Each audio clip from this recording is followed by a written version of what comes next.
Bonjour à tous, merci de me retrouver pour cette nouvelle vidéo. Pour ceux qui ne me connaissent pas encore, je suis Virginie Hergel, fondatrice de Setup Andorra, la société qui vous assiste, vous accompagne et vous conseille dans tout le protocole de votre expatriation en Principauté d'Andorre.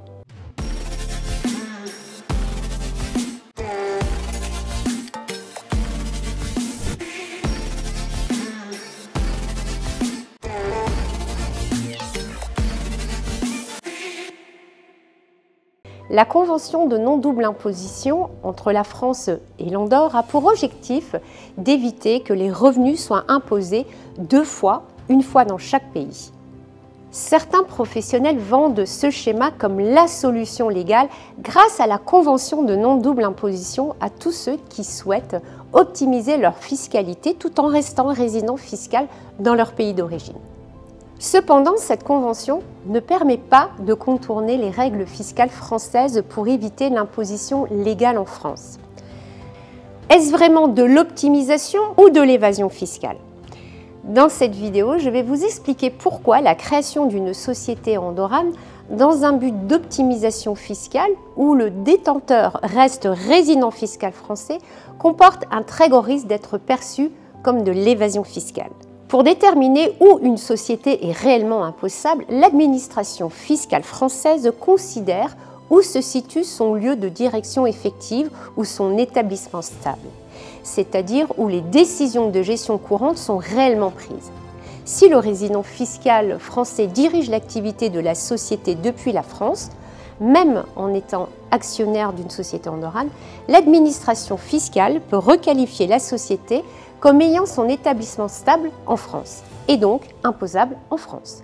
En cas de contrôle, il est fréquent que le fisc analyse les preuves de gestion de l'entreprise, les réunions, les transactions, les gestions des comptes bancaires, etc. pour vérifier si l'activité est réellement exercée depuis l'Andorre ou non. La France a mis en place des dispositifs pour lutter contre l'évasion fiscale, notamment avec les règles des sociétés étrangères contrôlées. Si une société basée dans un pays à fiscalité avantageuse, comme l'Andorre, est contrôlée par un résident fiscal français et qu'elle est principalement utilisée pour y loger des revenus, elle peut être considérée comme une société étrangère contrôlée. Dans ce cas, les bénéfices de cette société andorrane pourraient être imposés en France. La requalification en société étrangère contrôlée s'applique lorsque le résident français détient directement ou indirectement plus de 50% de la société et qu'il existe un intérêt fiscal principal à la localisation dans le pays à faible imposition. La convention de non-double imposition entre la France et l'Andorre vise avant tout à éliminer les cas de double imposition en répartissant les droits d'imposition pour éviter que les contribuables soient taxés deux fois sur les mêmes revenus. Cependant, elle ne protège pas contre les tentatives d'utiliser une société étrangère pour échapper totalement à l'impôt en France. Par exemple, si la société est requalifiée en établissement stable en France ou en société étrangère contrôlée, elle sera imposée comme si elle était une société française malgré la convention. Sachez-le, la convention inclut des clauses anti-abus pour éviter que les structures à l'étranger soient utilisées principalement dans un but de fraude fiscale. L'administration fiscale française peut invoquer la notion d'abus de droit si elle considère que la société andorrane est créée dans le but principal de réduire la charge fiscale en France.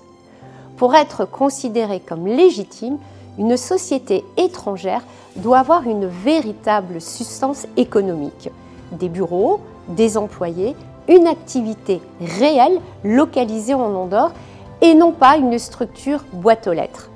L'absence de substance économique combinée à une gestion effective depuis la France peut facilement conduire à la requalification de l'entreprise avec des redressements fiscaux, des amendes et des pénalités. Si un résident français tire des revenus de cette société andorrane, ceux-ci peuvent être imposés en France dans certaines circonstances, notamment si la société est une société étrangère contrôlée ou si les dividendes sont perçus par le résident français.